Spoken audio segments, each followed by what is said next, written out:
मायापुर नाम का एक गांव था जहां छेनू और भूरा नाम के दो मित्र रहते थे। दोनों बचपन के मित्र थे और दोनों में ही घोर मित्रता थी। वो गांव हर तरह से सुखी और संपन्न था, लेकिन उस गांव में करोड़ीमल नाम का एक सुनार भी था जो बहुत ही लालची स्वभाव का था। करोड़ीमल की दुकान में एक रामू नाम का आदमी काम करता था। रामू तोतला था, लेकिन वो करोड़ीमल की हर बात पर हाँ में हाँ मिलाता और दिन भर उसकी चापलूसी करता। दोपहर का समय है। गांव के एक पेड़ के नीचे छेनू और भूरा बैठे होते हैं। तभी करोड़ीमल अपनी साइकिल पर रामू को बिठाकर वहां से गुजर रहा होता है। वो भूरा को देखकर साइकिल रोक लेता है। अरे वो भूरा, अपनी अम्मा से बोल दे कि ब्याज चुकाने की तारीख निकल चुकी है। अगर ब्याज देने में और देरी करेगी तो गहने नहीं मिलेंगे। तमदा तब बोल दे घर पे, वरना अच्छा नहीं होगा। अभी तो हमारे थिद्दी को जानता नहीं है। ठीक है सेठ जी, जितना जल्दी हो सकेगा मैं आपका ब्याज चुका दूंगा। ये बोलकर करोड़ीमल अपनी साइकिल खींचता हुआ वहां से निकल जाता है। क्या यार, अब तो ये रास्ते में ही टोकने लगा। क्या करूं भाई, बाबूजी बीमार थे, उनके इलाज के लिए माँ ने अपने गहने गिरवी रखकर इससे उधार पैसे लिए थे। अब बाबूजी भी इस दुनिया में नहीं रहे, सारा बोझ अब माँ पे आ चुका है। मुझे समझ नहीं आ रहा कि अब मैं क्या करूं, कैसे कर चुका हूं। तू ही कोई काम बता दे। भाई मेरी भी हालत तेरी जैसी ही है। पिताजी की कमर टूट गई है खेती करते करते, और मेरी कमाने की उम्र है और मुझे कोई काम नहीं मिल रहा है। भाई एक काम करते हैं, दोनों मिलके एक दुकान खोल लेते हैं। भाई दुकान के लिए पैसा चाहिए होता है जो अभी हमारे पास नहीं है। तभी वहां से लक्ष्मी बाबा गुजर रहे होते हैं। लक्ष्मी बाबा देख नहीं सकते थे, वो अंधे थे। उनकी कुटिया गांव से बाहर थी, पर वो भिक्षा मांगने गांव में आते रहते थे। तभी उनका पैर फिसलता है और वो गिर जाते हैं। ये देखकर छेनू और भूरा जल्दी से बाबा के पास आते हैं और उनको उठाते हैं। आप ठीक तो हो? बेटा मैं बिल्कुल ठीक हूँ, मुझे क्या होगा? आइए चलिए, हम आपको आपकी कुटिया तक छोड़ कर आते हैं। ठीक है बेटा, ले चलो। छेनू और भूरा बाबा जी को उनकी कुटिया में ले जाते हैं और छेनू लक्ष्मी बाबा के लिए पानी लेकर आता है और भूरा आग जलाकर रोशनी करता है। धन्यवाद बेटा, तुमने आज मेरी इतनी सेवा की है। वैसे मैं देख तो नहीं सकता, पर इस समय लग रहा है कि तुम दोनों काफी परेशान हो। पैसों को लेकर थोड़ी दिक्कत है। अच्छा चलो, आज मैं तुमको एक राज की बात बताता हूँ, बस तुम विश्वास करना और किसी को मत बताना। क्या बाबा? लक्ष्मी बाबा, ये बीच जंगल में एक पीपल का पेड़ है, वहाँ रोज रात के 12 बजे से 3 बजे के बीच उस पेड़ से होकर एक स्वर्ग का दरवाजा खुलता है। भूरा और छेनू चौंक कर पूछते हैं, स्वर्ग का दरवाजा? हाँ, और उस दरवाजे में से 3 बौने बाहर निकलकर जंगल में खेलने आते हैं। उन तीनों को पेड़ा खाना बहुत पसंद है। अगर तुम उनको ढूंढ लो और उन्हें कुछ पेड़े खिलाओ तो वो खुश होकर तुमको 2 सोने के सिक्के दे देंगे, लेकिन उनके आगे लालच मत करना। अगर वो 2 सिक्के दें तो 2 सिक्के लेकर ही वापस आ जाना। क्या बाबा, आपने हमें छोटा बच्चा समझा है? तुमको ये मजाक लग रहा है? ये अंधी आंखें इस बात का सबूत हैं। मैंने देखा है उन्हें। सुनो मैं बताता हूँ। बहुत साल पहले जब मेरी आंखें बिल्कुल ठीक हुआ करती थी, एक रात में इस जंगल के रास्ते से गुजर रहा था। तब मैंने एक पेड़ के पीछे से रोशनी आते हुए देखी। मैं उस रोशनी के पीछे गया। मैंने देखा कि 3 बौने वहां खेल रहे थे और पीछे पेड़ में से एक दुर्लभ रोशनी आ रही थी। उस रोशनी को देख मैं चौंक गया। तभी वो जो 3 बौने खेल रहे थे वो मुझे देखकर डरने लगे। मेरे पास कुछ पेड़े रखे थे, मैंने उन्हें डरते ही देखा तो मैंने वो पेड़े उनकी ओर किया। उन बौनों ने हल्के से हाथ बढ़ाया और पेड़े लिए। उनको वो पेड़े बहुत पसंद आए। उनमें से एक बौने ने अपनी पोटली में से 2 सोने के सिक्के निकाले और खुश होकर उसने वो सिक्के मेरी तरफ बढ़ाए। मैं ये सब देखकर सोच में पड़ गया। मैंने आज तक ऐसी चीज नहीं देखी थी। उनकी पोटली को देखकर मेरे मन में लालच आ गया। मैंने उनसे उनकी पोटली छीननी चाही। मैं उनकी पोटली छीनने की कोशिश कर ही रहा था, तभी एक बौने ने अपनी चमत्कारी छड़ी घुमाई और मुझे अंधा कर दिया। अचानक ही मेरी आंखों की रोशनी गायब हो गई और मैं वहां से घबरा कर भागता हुआ आ गया। तब से आज तक मैं अंधों की जिंदगी जी रहा हूँ। मैं लालच में अंधा हो गया था, इसीलिए आज ये मेरा हाल हो गया है। अब तुम मेरी बातें मानो या ना मानो, ये तुम्हारे ऊपर है। ये सब कुछ भूरा और छेनू गौर से सुनते हैं। अब वो बिल्कुल निशब्द हो चुके हैं। उन्हें कुछ समझ नहीं आता। वो चुपचाप कुटिया से बाहर आ जाते हैं। भाई मुझे लग रहा है बाबा जी सच बोल रहे हैं। एक बार हमको देख कर आना चाहिए। सही बोल रहा है, एक बार देखने में क्या हर्ज है। अगर वो बौने मिल गए तो हमारी सारी दिक्कतें खत्म हो जाएंगी। फिर हम जो चाहे वो दुकान खोल सकते हैं। एक काम करते हैं, आज रात पेड़े लेकर जंगल में चलते हैं। तू मुझे रात में मंदिर के पीछे मिल, फिर हम वहीं से निकलते हैं। ठीक है। वो दोनों लक्ष्मी बाबा की कुटिया से आ जाते हैं। फिर वो दोनों रात में मंदिर के पीछे एक दूसरे से मिलते हैं और फिर उसके बाद हाथ में पेड़े लिए दोनों जंगल की तरफ रवाना हो जाते हैं। ये जंगल कितना सुनसान और घना है, यहाँ उन बौनों को ढूंढना तो बहुत मुश्किल है। हाँ भाई, एक काम करते हैं, दोनों अलग अलग दिशा में जाकर ढूंढते हैं। क्या पता जल्दी मिल जाए। भूरा छेनू की बात मान लेता है और दोनों अलग अलग दिशा में जाकर ढूंढने लगते हैं। दोनों काफी ढूंढते हैं पर उन्हें कुछ नहीं मिलता। आखिर में दोनों हिम्मत हार कर एक जगह बैठ जाते हैं। भाई लगता है यहाँ कुछ नहीं मिलेगा। बाबा जी ने हमारा पोपट बना दिया। हाँ यार, अब एक काम करते हैं, ये पेड़े खाते हैं और घर चलते हैं। यहाँ कुछ नहीं मिलेगा। दोनों थक कर बैठे ही होते हैं कि तभी जंगल में से किसी के खिलखिलाने की आवाज आती है। ये सुनकर दोनों खड़े होते हैं और उस आवाज की तरफ जाते हैं। थोड़ी दूर चलने के बाद वो घनी झाड़ियों के पास पहुंचते हैं। वो उन झाड़ में से देखते हैं कि 3 बौने वहां खेल रहे होते हैं और बौनों के पीछे एक बरगद के पेड़ में से रोशनी चमक रही होती है, मानो जैसे स्वर्ग का दरवाजा ही खुला हो। जैसा लक्ष्मी बाबा ने बताया था, बिल्कुल वैसा ही दृश्य था। वो दोनों ये देखकर खुश और अचंभित दोनों हो गए। वो दोनों झाड़ियों से बाहर निकलते हैं और बौनों की तरफ बढ़ते हैं। बौने उन्हें देखकर डर जाते हैं और स्वर्ग के दरवाजे की तरफ भागने लगते हैं। तभी छेनू आवाज देता है, अरे रुको भैया, हमसे डरो मत, हम तो आपसे दोस्ती करने आए हैं। हाँ ये देखो, हम तो तुम्हारे लिए स्वादिष्ट पेड़े लाए हैं, खाओगे नहीं? ये सुनते ही बौनों के कदम रुक जाते हैं और वो तीनों एक दूसरे को देखते हैं। फिर छेनू और भूरा की तरफ देखकर अपने अंदर विश्वास भरते हैं और उनकी तरफ जाते हैं। छेनू और भूरा दोनों हाथ में पेड़ा लिए और हाथ उनकी तरफ बढ़ाकर एक मंद मंद मुस्कान के साथ खड़े होते हैं। वो तीनों बौने उनके हाथ से पेड़ा लेते हैं और खुशी खुशी खाने लगते हैं। उन्हें खाता देख छेना भूरा भी खुश हो जाते हैं। तभी उनमें से एक बौना खुश होकर अपनी पोटली में से 2 सोने के सिक्के निकालकर उन्हें दे देता है। सिक्का जैसे ही छेनू के हाथ आता है, दोनों की खुशी का ठिकाना नहीं रहता। वे दोनों जंगल से सोने का सिक्का और चेहरे पर मुस्कान लिए गांव लौट आते हैं। क्या सेठ जी, क्या हाल है आपके? क्यों रे भूरा, ब्याज के पैसे लाया? अरे सेठ जी, ब्याज छोड़ो, आज पूरा कर्ज ही चुका दूंगा मैं। अरे वाह भूरे, तेरी तो लॉटरी लग गई क्या है? तुम वो सब छोड़ो, ये पकड़ो। अरे ये सोने के सिक्के कहाँ से लाया तू? इससे आपको क्या मतलब? आपके पैसे तो मिल रहे हैं ना। अब जल्दी से मेरी माँ के गहने और जो पैसे बचे इस सिक्के के बदले में वो हमें दे दो। आम खाओ, गुठली मत गिनो। तेरी बात भी ठीक है, मुझे क्या मतलब? करोड़ी मल को तो बस धन से मतलब है। रुक जा बेटा, अभी तेरा हिसाब करता हूँ। अरे ओ रामू, भूरा की माँ के गहने लेकर आ। करोड़ीमल सोने के सिक्कों के बदले भूरा को उसकी माँ के गहने और पैसे दे देता है। फिर भूरा और छेनू वहां से खुशी खुशी चले जाते हैं, पर करोड़ीमल उनको थोड़ी शक भरी नजरों से देखता है। छेनू और भूरा रोज यही करते। वो जंगल में जाते और बौनों को पेड़ा खिलाकर उनसे सोने के सिक्के लाते और अपनी जिंदगी आराम से बसर करते। पर करोड़ीमल से उनकी खुशी देखी नहीं जा रही थी। रामू, ये छेनू और भूरा रोज कहाँ से 2 सोने के सिक्के लाते हैं? समझ नहीं आता, कुछ तो गड़बड़ है। हाँ मालिक, कहीं से तो लाते हैं, मुझे भी इन पर थत होता है और मैंने इन्हें लो लात को दंगल की तरफ जाते हुए देखा है। अच्छा, तो इसका मतलब इन्हें जंगल में कोई खजाना मिल गया है। आज रात को हम इनका पीछा करेंगे और देखेंगे ये कहाँ जाते हैं। रोज रात की तरह छेनू और भूरा जंगल की तरफ पेड़े लेकर निकलते हैं और करोड़ीमल और उसका तोतला नौकर रामू चोरी छुपे दोनों का पीछा करने लगते हैं और वो पीछा करते करते जंगल में जा पहुंचते हैं, जहां रोजाना की तरह वो बौने छेनू और भूरा को मिलते हैं और वो उनको पेड़ा खिलाते हैं और उसके बदले बौने अपनी पोटली में से 2 सोने के सिक्के निकालकर उन्हें देते हैं। ये सब करोड़ीमल और रामू झाड़ियों में छुपकर देखते हैं और करोड़ीमल सब कुछ समझ जाता है कि कहां से रोजाना छेनू और भूरा के पास 2 सोने के सिक्के आते हैं। आज हमारा इस धरती पर आखिरी दिन है। आज के बाद ये स्वर्ग का दरवाजा नहीं खुलेगा, तो आज तुम चाहो तो हमसे और सोने के सिक्के ले सकते हो। नहीं नहीं, हमको ज्यादा कुछ नहीं चाहिए, हमारे पास जितना है काफी है। इसके लिए धन्यवाद आप लोगों का।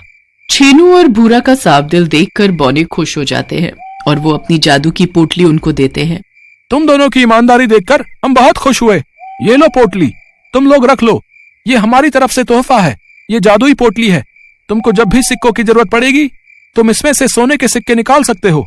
भूरा और छेनू वो पोटली खुशी खुशी लेकर वहां से चले जाते हैं। मालिक, भूरा और छेनू वहां थले हैं, तलिए उनका पीता तलें। अरे बेवकूफ, उनके पास जाके कुछ नहीं मिलेगा। असली खजाना तो इन बौनों के पास है। सोच, इनके पास अगर इतना सोना है तो जहां से ये आए होंगे वहां कितना सोना होगा। इनके पीछे चलते हैं, मैं इनके यहां से सारा सोना उठा लाऊंगा और दुनिया का सबसे अमीर आदमी बन जाऊंगा। हाँ मालिक, तलिए तलिए इनके पीते तलते हैं। फिर करोड़ीमल और रामू बौने के पीछे पीछे छुप कर जाने लगते हैं और उनके साथ स्वर्ग के दरवाजे में घुस जाते हैं। दरवाजे में घुसने के बाद वो एक अलग दुनिया में पहुंच जाते हैं, जहां वो देखते हैं कि सोने के बड़े बड़े महल, चांदी के पेड़, कंकड़ की तरह सड़क पर हीरे गिरे हुए थे। दूध की नदियां बह रही थीं और हर जगह सोना।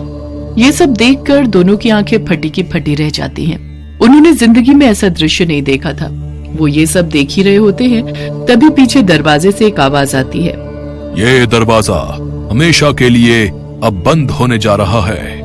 और ये सुनते ही करोड़ीमल और रामू घबरा जाते हैं और दरवाजे की तरफ भागते हैं, लेकिन तब तक बहुत देर हो चुकी थी। वो दरवाजा बंद हो गया था। अब वो दोनों उसी दुनिया में हमेशा के लिए फंसे रह गए और बाहर दुनिया में भूरा और छीनू खुशहाल जिंदगी बिताने लगे।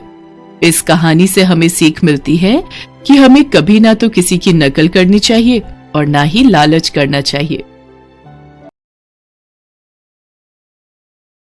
नारायण नारायण। पूरा स्वर्गलोक दीपक की रोशनी से जगमगा रहा है। कितना सुंदर वातावरण है। प्रणाम देवी लक्ष्मी। प्रणाम देवर्षि नारद। भगवान गणेश, भगवान कुबेर सहित सभी देवी देवता आज दीपावली का त्योहार मना रहे हैं। मेरा तो मन ये सब देखकर अति उत्साहित है। देवी लक्ष्मी, ये देखिए पृथ्वीवासी कितने ढेरों मिष्ठान आपको भोग लगा रहे हैं। हाँ देवी लक्ष्मी, आपको जो भी भक्त भोग लगा रहा है वो प्रसाद और मिष्ठान सीधा स्वर्ग में पहुंच रहा है। मिष्ठान बहुत ही स्वादिष्ट है। सचमुच यह दिवाली का त्योहार तो बहुत ही सुंदर है, निराला है। स्वर्ग में चारों ओर दीपावली के त्योहार की धूम मची थी। पूरा स्वर्ग दीप मालाओं से सजा हुआ था। देवी लक्ष्मी, भगवान गणेश, भगवान कार्तिकेय, शिव पार्वती, भगवान कुबेर, देवी दुर्गा, देवी सरस्वती, प्रभु श्री राम, देवी सीता, लक्ष्मण तथा हनुमान सहित ब्रह्मा, विष्णु, महेश सभी देवी देवता दीपावली के त्योहार का आनंद ले रहे थे। देवी लक्ष्मी पृथ्वी लोक पर जाने लगी। आप सब देवी देवता दिवाली के त्योहार का आनंद लीजिए, तब तक मैं भगवान गणेश और भगवान कुबेर के साथ पृथ्वीवासियों को दर्शन देकर आती हूँ। पृथ्वी लोक तो देखने में बहुत ही सुंदर लग रहा है। दीप मालाओं की रोशनी पूरे पृथ्वी लोक पर जगमगा रही है। देवी लक्ष्मी, भगवान गणेश, भगवान कुबेर आज पृथ्वीवासियों को धन, समृद्धि और वैभव से परिपूर्ण करने जा रहे हैं। अब देखना यह है कि किसके भाग्य में ये मीठा फल ग्रहण करना लिखा है और कौन इस परीक्षा में सफल होता है। इसके पश्चात देवी लक्ष्मी, भगवान गणेश और भगवान कुबेर तीनों पृथ्वी लोक के भ्रमण के लिए और भक्तों को दर्शन देने के लिए चल पड़े। भगवान गणेश, भगवान कुबेर, हम तीनों अब रूप बदल लेते हैं ताकि हम अपने भक्तों की परीक्षा ले सकें। जो आज्ञा देवी लक्ष्मी। पर आखिर हम कहाँ जाने वाले हैं देवी लक्ष्मी? जो भक्त हमारा प्रेम और सच्चे हृदय से स्वागत करेगा, हम उसी के घर जाएंगे और उसी का उद्धार करेंगे। और वे तीनों रूप बदलकर साधारण मनुष्य की भांति शहर में भ्रमण करने लगे। हर घर में रौनक थी, सब तरफ खुशहाली और उल्लास था। धन वैभव से परिपूर्ण लोग दीपावली के त्योहार का आनंद ले रहे थे। एक घर में देवी लक्ष्मी का पूजन हो रहा था। आरती की आवाज देवी लक्ष्मी के कानों में पड़ी। ढेरों पकवान पूजा में रखे हुए थे। देवी लक्ष्मी ने उस घर का द्वार खटखटाया। सुनो जी, ये गुलाब जामुन, रसगुल्ले, बर्फी, पेड़ा देवी लक्ष्मी को भोग लगाओ ताकि वो खुश होकर हमें खूब धनवान करें और रात को हमारे घर आए। कहते हैं उन्हें अच्छे से खुश करो, उन्हें भोग आदि लगाओ तो वो दिवाली की रात को हमारे घर जरूर आती हैं। बहन, बहुत भूख लगी है, कुछ खाने को मिलेगा? हम तीनों कई दिन के भूखे हैं। आज दिवाली का त्योहार है पर हमारे पास पैसे नहीं हैं। कुछ मदद मिल जाती तो बड़ी कृपा होती। अरे भाग्यवान, ये तुमने दरवाजा खुला क्यों छोड़ दिया है? तुम्हें पता है ना आज दिवाली है, तो ये भीख मांगने वाले ऐसे ही तंग करेंगे। अरे दिवाली के दिन दरवाजे बंद नहीं करते, इसी वजह से मैंने खुला छोड़ा था। अब मुझे क्या पता था ये भिखारी पूरी पकवान देखकर मांगने चले आएंगे। चलो जाओ यहाँ से, पता नहीं कहाँ कहाँ से आ जाते हैं। हमारे पास कोई धन के भंडार नहीं भरे हुए जो हम तुम गरीबों को बांटते फिरे। चलो जी, लक्ष्मी जी की आरती करो और लक्ष्मी, गणेश और भगवान कुबेर को भोग लगाओ। मैंने दरवाजा बंद कर दिया है। लक्ष्मी, गणेश और कुबेर तीनों मुस्कुरा देते हैं और वहां से चले जाते हैं। शायद उन सेठ सेठानी का आज उद्धार नहीं होना था। देवी लक्ष्मी तो उनकी परीक्षा ले रही थी। कहते हैं गरीबों की मदद करने वाला भगवान को प्रिय होता है। भगवान किस रूप में आ जाए किसी को नहीं पता, इसलिए अपने द्वार पर आए किसी भिक्षुक को और गरीब बेसहारा को दुत्कार कर नहीं भगाना चाहिए। और वो किस्मत के मारे सेठ सेठानी साक्षात देवी लक्ष्मी, गणेश और कुबेर को ही द्वार से भगा देते हैं। इसके पश्चात वे तीनों भ्रमण करते हुए चल रहे थे। अचानक उन तीनों की नजर रोते हुए दो छोटे बच्चों पर पड़ी। दीदी, माँ तो कह रही थी कि बापू आज हमारे लिए बहुत सारे पटाखे लाएंगे, पर वो तो हमारे लिए कुछ भी नहीं लाए। राजू भैया, बापू को बुखार है ना, इसलिए वो मजदूरी करने नहीं गए। माँ के पास पैसे नहीं है। तू रो मत, वो देख सामने सब लोग पटाखे और फुलझड़ी जला रहे हैं। तू यहाँ बैठ कर देख, अच्छा लग रहा है ना? नहीं दीदी, मुझे खुद जलाने हैं पटाखे, और मुझे तो बहुत सारी मिठाई भी खानी है। दिवाली पर सब नए कपड़े पहनते हैं, मिठाई खाते हैं, पटाखे चलाते हैं, फिर हम क्यों नहीं दीदी? राजू भैया, तू तो मेरा राजा भैया है ना। अगर तू ऐसे रोएगा तो माँ को बहुत दुख होगा। चल, हम अंदर चलकर खिचड़ी खाते हैं। पता है माँ ने आज खिचड़ी बनाई है। भगवान गणेश, भगवान कुबेर, चलो आज हम इस घर में रहने वाले भक्तजन की परीक्षा लेते हैं। वे तीनों भी बच्चों के पीछे उनके घर पहुँचते हैं और द्वार से ही भगवान गणेश उन्हें आवाज लगाते हैं। माई, दिवाली का त्योहार है, क्या हम तीनों को यहाँ से थोड़ा भोजन प्राप्त हो सकता है? सुनो जी, लगता है द्वार पर कुछ लोग आए हैं और वो भूखे हैं। आप ये दवाई लो, मैं तब तक उन्हें देखती हूँ। हाँ हाँ, आज तो दिवाली का त्योहार है, आप लोग भूखे नहीं रहेंगे। मैंने खिचड़ी बनाई है और अभी पूजन में भोग लगाने ही जा रही थी।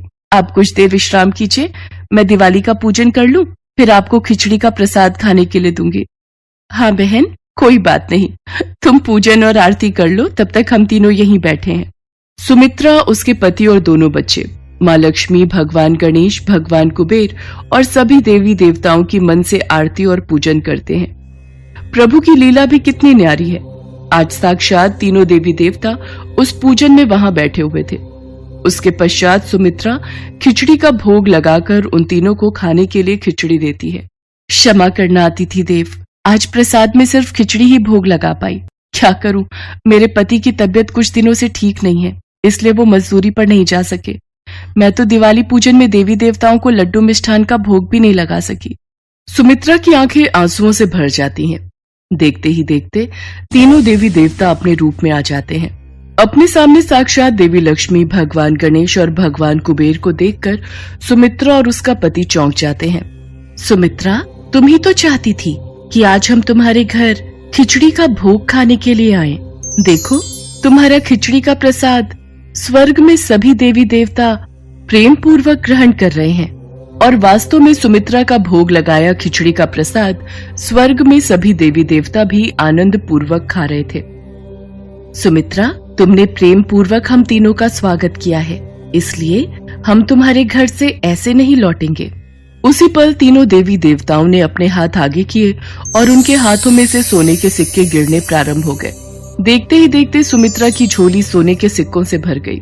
धन के भंडार भरने वाली देवी लक्ष्मी, रिद्धि सिद्धि के दाता, वैभव देने वाले गणेश और धन समृद्धि देने वाले कुबेर आज उस गरीब की कुटिया में खड़े थे। सुमित्रा की खुशी का ठिकाना नहीं रहता। अब उसके पास सब कुछ था। उसके परिवार की दिवाली खुशियों में बदल गई थी। स्वर्ग लोक के देवी देवता भी आज उन देवी देवताओं पर फूलों की वर्षा कर रहे थे।